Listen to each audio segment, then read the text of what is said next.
dhismaha wadadan waxaa fulisay shirkad gaar loo leeyahay waxaana qarashka ku baxay laga soo ururiyay dadka ku nool degmooyinka Kaaraan iyo Cabdicasiis oo wadadan ay dhex marto iyadoo la kaashanayo maamulka gobolka Banaadir waxaana xargajarka maanta loo bixiyay kadib wadadan Dr. Kadare xargajarka wadadan waxaa ka qayb galay ra'iisul wasaare Xasan Cali Khayre xildhibaanada labada aqal ee baarlamaanka Soomaaliya iyo maamulka gobolka Banaadir mas'uuliyiintiisa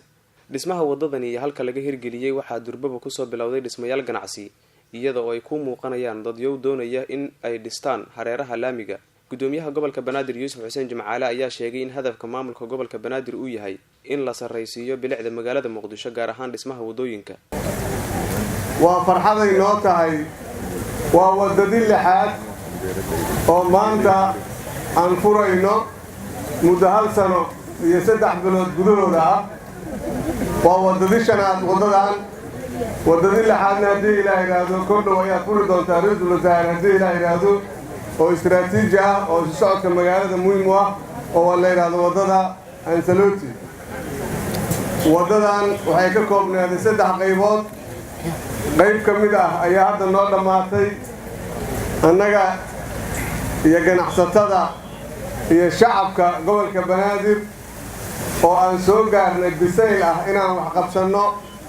markay arkeen hoggaan ay la jaan qaadi karaan ayay ugu radiyeen ra'iisul wasaaraha xukuumadda Soomaaliya Xasan Cali Khayre oo isaguna joogay munaasabada xargajarka ahayd ayaa sheegay in hadda laga gudbay waqtigii dadka Soomaaliyeed ay sugan jireen dawladda shisheeye ra'iisul wasaare Khayre ayaa yiri xukuumaddeenu waxay dhiiri gelinaysaa dib u dhiska dalka shacabka Soomaaliyeed ay gartaan in aanay jirin cid u maqan in haweenka dhalinyarada culimada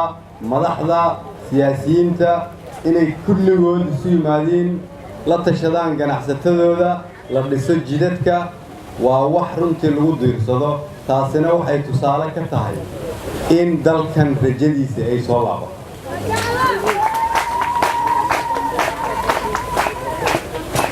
waa bilow aad u fiican